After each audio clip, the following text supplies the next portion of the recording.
Hi, everybody. I'm Dr. Jen Osborne. Most students call me Dr. O, and I am here to share some tips with you for rocking college. So, one of the first pieces of advice is knowing that at St. Philip's College, we love you and we want you to succeed. And that's not an exaggeration. The next thing is to simply show up. And that sounds easy, but in actuality, sometimes it's hard because sometimes you're not going to feel like showing up to class or doing the work or showing up to that appointment. Sometimes you might have a flat tire. It's hard, but when you show up, the rest of it will be easier, I promise.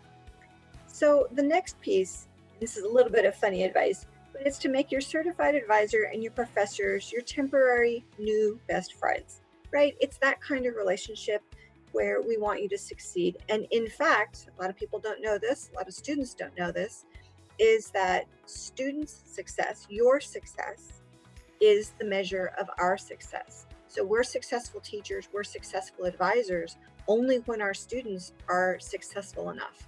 And so it is literally our jobs to help you be successful. We are there to get you through this and get you graduated or moved on to your university experience.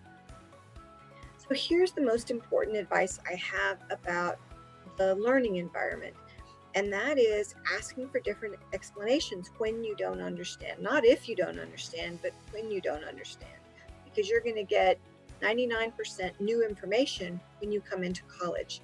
And that has to do with understanding how college teachers come into teaching. Most of us have not taken education courses where we learn how to teach. Instead, we're experts in our field, which means that we can explain it 37 different ways. But it's your job to say, I heard you say that, but it still doesn't quite make sense. Can you explain that in a different way? And we'll have to think for a minute and then we'll say, sure, how about this? And so all you have to do is ask for that different explanation when you don't understand. The other thing that's really important, and we know this at St. Philip's College from what our students have taught us about resiliency, and that is that you are resilient. And throughout this experience, you want to increase that resilience. You want to strengthen that resiliency. And the first part of that is feeling all of those feelings, the happiness, the frustration, the anger, the sadness, the sense of accomplishment. You want to feel all of that. You also need to take care of your body. So, a can of soda and a candy bar, not the best meal.